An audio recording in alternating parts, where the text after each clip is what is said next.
अस्सलाम वालेकुम। मेरा नाम है ज़ैन मुख्तार और आप मेरा यूट्यूब चैनल अंदर की बात विद ज़ैन मुख्तार देख रहे हैं। मैं उम्मीद करता हूं कि आप सब लोग खैर आफियत से होंगे। आज साल का पहला दिन है, नए साल का पहला दिन है, पहली जनवरी है। अल्लाह ताला से मेरी ये ख़ास दुआ है कि पाकिस्तान और पाकिस्तानियों के ऊपर ख़ास तौर पर अपना रहम करम और फजल नाज़िल फरमाएँ और हम लोगों के लिए आने वाला वक्त आसानियों से भरपूर हो। आज के ब्लॉग के अंदर जिन दो चीज़ों के ऊपर मैं बात करूँगा उनमें सबसे पहली जो चीज़ है वो है कि कोई एहसान फरामोश हो तो ऐसा। ये बात मैं इसलिए कर रहा हूँ क्योंकि जो पढ़ा लिखा और ज़ी शऊर इंसान है वो इस चीज़ के ऊपर आमादा है कि इमरान खान साहब ने जो रविश अपनाई हुई है, अगर उसको देखा जाए तो इमरान खान साहब के ऊपर एहसान फरामोशी का जो इल्ज़ाम लगता है वो बिल्कुल सच होगा। ये बात मेरे पाकिस्तान तहरीक इंसाफ के जो दोस्त हैं उनके लिए सुनने में बड़ी मुश्किल है और वो इसका जवाब भी देंगे, लेकिन ये मैं बात इस वजह से कर रहा हूँ क्योंकि खान साहब जितनी भी बातें आजकल कर रहे हैं, क्या ही अच्छा होता कि वो इसके अलावा जो अदर साइड ऑफ स्टोरी है यानी कहानी का जो दूसरा रुख है उसकी भी पूरी तरीके से सच्चाई बयान करते। खान साहब को चाहिए कि हमें सब लोगों को, पूरे पाकिस्तानी कौम को इस बात से आगाह करें कि किस तरह 2011 के अंदर लाहौर के अंदर होने वाला उनका जो जलसा है, एकदम उनकी जो शोहरत है वो बुलंदियों तक जा पहुंची और इतने बड़े वो लीडर बन गए। खान साहब पाकिस्तान में क्रिकेट खेले, पाकिस्तान को रिप्रेजेंट किया, शौकत खानम हस्पताल बनाया, 1996 में उन्होंने पाकिस्तान तहरीक इंसाफ की बुनियाद रखी, एक आध सीट वो जीतते थे, 2002 में जनरल मुशर्रफ के रेफरेंडम में भी उन्होंने उसका साथ दिया। लेकिन तब तो पाकिस्तानी कौम के अंदर इतना शऊर नहीं था, उस वक्त भी पाकिस्तानी कौम इसी तरीके से यूथ भी थी और सब कुछ था। ये एकदम ऐसा क्या जादू चला कि 2011 के अंदर खान साहब की जो शोहरत है वो इतनी उरूज पर पहुंच गई और फिर पै दर पै चीज़ें तब्दील होते होते हम सब के सामने है कि किस तरीके से इस्लामाबाद के अंदर जो 126 दिन का धरना था उसको मैनिपुलेट करने के लिए उस वक्त की जो हुकूमत है उसमें इस्तेमाल किया गया। बहरहाल उसका एंड जो है वो एक बहुत ही पाकिस्तान के अंदर अफसोसनाक वाक़या हुआ जिसकी वजह से वो ख़त्म हुआ। लेकिन हम सब जानते हैं और ये बातें अब बिल्कुल खुलकर सामने आ रही हैं, हमारे मुल्क के सदर ने ये बात तक कह दी कि किस तरीके से 2018 के इलेक्शन के अंदर इमरान खान साहब को मदद फराम की गई। इमरान खान साहब सच का ये वाला हिस्सा भी बताएं। आज जो उन्होंने सहाफ़ियों से अपनी वो एक बातचीत की, मैं ये बात आपके सामने दोबारा सामने रखना चाहता हूँ कि रोज़ाना खान साहब जब तक कोई 150 लोगों को सामने बिठाकर बात ना कर लें तो अब उनका इसके बगैर गुजारा नहीं है। ये मेरा उनके ऊपर क्रिटिसिज्म नहीं है, लेकिन वो जो बातें करते हैं उनके अंदर कम से कम पॉलिटिकल वेटेज होना चाहिए। अब हर चीज़ को हम खान साहब का कैरिज्मा देखकर अगर एक्सेप्ट कर लें और ये मान लें कि खान साहब ही वो मसाया हैं जो हमारे तमाम तर जो मसाइल हैं उनको वो हल करेंगे, तो ऐसा मुमकिन नहीं है। कोई ना कोई कैपेसिटी इनको शो करनी चाहिए थी। अगर इनको अपनी हुकूमत के दरमियान दौरान किसी भी किस्म के मसाइल का शिकार थे ये, तो कुछ तो ऐसा करते हैं, कोई तो अपनी पॉलिसी की कोई एक चीज़। आज तक किसी बंदे ने पिछले 8 माह में नाम लिया कि क्या बना उन 50 लाख घरों का और 1 करोड़ नौकरियों का?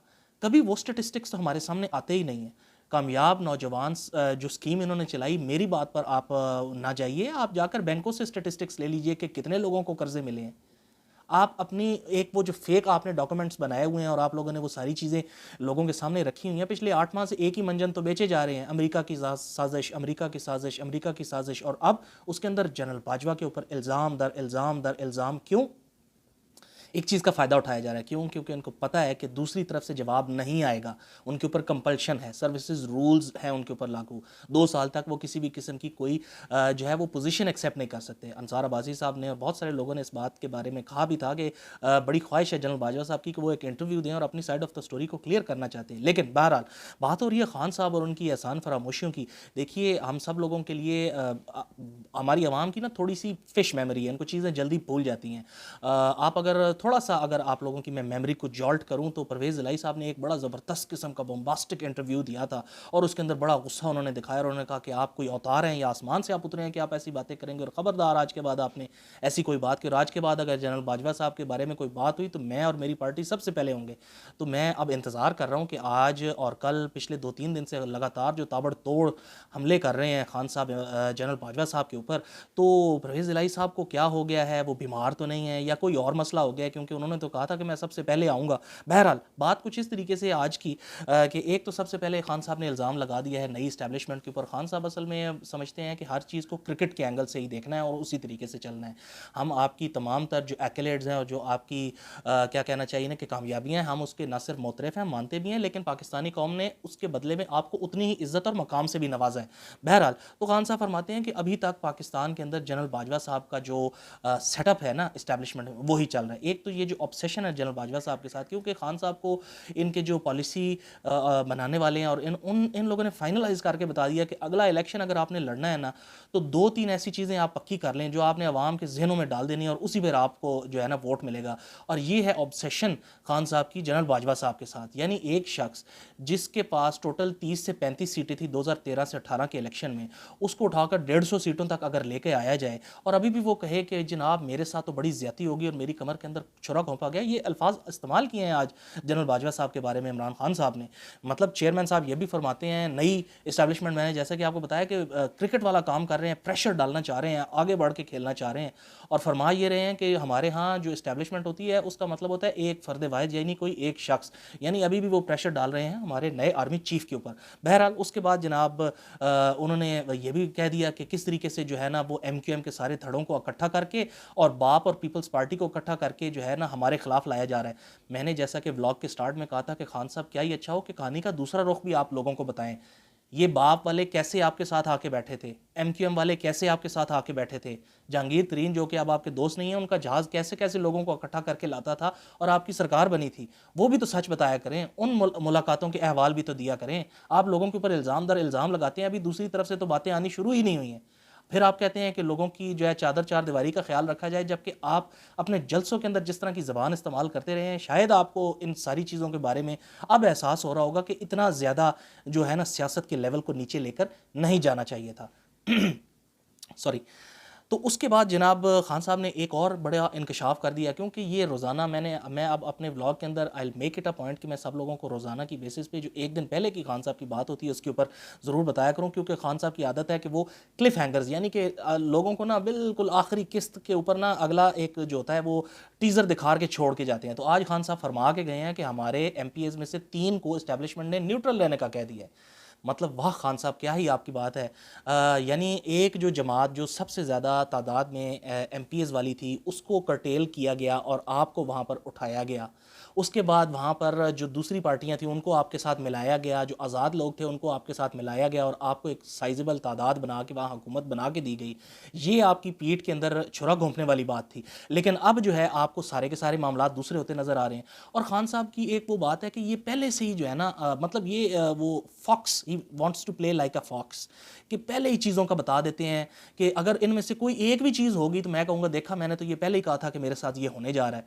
तो बहरहाल खान साहब ने ये भी कह दिया। फिर उसके बाद उन्होंने अपनी आखिरी मुलाकात आज जिसके ऊपर बड़ी पाकिस्तान में बात हो रही है, जो खान साहब के वॉरियर यूट्यूब के सहाफ़ी हैं और मेन मीडिया और बाकी जहाँ जहाँ ये सहाफ़ी मौजूद हैं, जिनको सहाफ़ी तो अब मैं क्या कहूँ PTI का ज़ाहिर सी बात है लिबादा उन्होंने पहले ओढ़ा हुआ था, अब तो इन लोगों को बाकायदा ऑफिस बेयरर्स का दर्जा दे देना चाहिए। तो बहरहाल उनमें से चंद एक जो हैं कुछ स्विट्ज़रलैंड के अंदर आज सैरें कर रहे हैं, कुछ आगे पीछे हैं। तो वो क्या फरमाते हैं कि खान साहब की सारी बात को सियाको सबाक से हट के पेश किया गया है। आखिरी मुलाकात का जहाँ तज़किरा किया गया तो खान साहब फरमाते हैं कि जनरल बाजवा ने कहा आप प्ले बॉय हैं, तो मैंने आगे से जवाब दिया। खान साहब कहते हैं कि हाँ मैं प्ले बॉय था।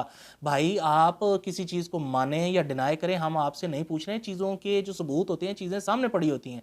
और जहाँ तक रह गया आपकी दीन की तरफ की इंक्लिनेशन, अल्लाह का मामला इंसान का मामला अपना होता है, आप इस चीज़ के ऊपर बात ना करें। आप सिर्फ और सिर्फ ये बताएं कि ये जो अभी की जितनी मामला जिनको आपने कोशिश करके इतना कॉम्प्लेक्स किया और झूठ जिस तरीके से आपने इस सोसाइटी के अंदर फैलाकर और यहाँ की यूथ को जितना आपने बदजन कर दिया है पाकिस्तान और पाकिस्तान के इदारों के बारे में, इसका क्या होगा। बहरहाल तो उस आखिरी मुलाकात के बारे में एक और उन्होंने बाजवा साहब के ऊपर कह दिया कि जी मुझे तो उन्होंने प्ले बॉय का कह दिया और मैंने कहा जी हाँ मैं था, लेकिन अब ऐसा नहीं है। और फिर उन्होंने ये कहा कि जी बाजवा साहब ने हुसैन हक्कानी को ये कहानी ये मंजन खान साहब ने पिछले 1-1.5 हफ्ते से इनको सिखाया गया है कि आप ये वाला बेचना शुरू करें, ज़रा थोड़ा सा अमरीकी वाली साजिश वाली बात को दोबारा से एंट्री दें। तो उसमें खान साहब फरमाने लगे कि हुसैन हक्कानी को हायर किया जनरल बाजवा ने और वहाँ पर जनरल बाजवा की जो है ज़रा वाह करवाई और मुझे बेइज्जत करवाया, यानी कि मेरे बारे में अमेरिका के अंदर जो है एक नेगेटिव जो है ना सोच उसको बढ़ाने के लिए कहा। तो सदके जाएँ खान साहब के और सदके जाएँ खान साहब की एहसान फरामोशियों के। खान साहब चाहते हैं स्पेशल ट्रीटमेंट, सारी ज़िंदगी उन्होंने VVIP गुजारी है, हमें इससे इनकार नहीं है और हम ये भी नहीं कहते कि खान साहब जो हैं वो मतलब है कि ये सारा कुछ छोड़ दें। लेकिन कहने का मतलब ये है कि जो जो चीज़ें हुई हैं उनका जो the other side of story है ना वो भी ज़रा थोड़ा सा बताएं। हमारे तमाम सियासतदानों का कम से कम यही हाल है, चाहे वो नून वाले हों चाहे वो पीपल्स पार्टी वाले हों, जब भी इनको किसी किस्म की कोई मुश्किल होती है तो हम सबको पता है कि ये किसकी तरफ अपनी मुश्किल के हल के लिए जाते हैं और इन सब के अल्टीरियर मोटिव्स हैं और पैसा सबको चाहिए। खान साहब भी इलेक्टेबल्स का नाम लेते थे, खान साहब के पास भी पैसे वाले लोग ही हैं, मुझे आज वो दिखाएं, वो कहाँ है हज़ारे से वो चाचा दर्जी वाला, वो कौन सा वज़ीर बनाया था खान साहब ने, कौन से लोगों को ये ऊपर लेके आना चाह रहे थे। हमाद अज़हर जो है वो कोई छोटे बंदे का बेटा है, या डॉक्टर शीरी मज़ारी या शाह महमूद कुरैशी, ये छोटे लोग हैं। ये सिर्फ और सिर्फ एक मंजन बेचा जा रहा है। और बहरहाल ठीक है, खान साहब की अपनी एक कल्ट फॉलोइंग है। कल्ट फॉलोइंग जो होती है वो ज़्यादा देर रहती नहीं है। बहरहाल खान साहब जो है वो जिस तरीके से चीज़ों को लेकर चल रहे हैं, मैंने हमेशा इस बात का जिक्र किया है कि जो मर्ज़ी हो जाए, अगर आपके अंदर फ्लेक्सिबिलिटी नहीं है तो सियासत के अंदर आपका ज़्यादा लंबे अरसे तक आप नहीं रह सकते। देखते हैं कि आगे क्या होता है।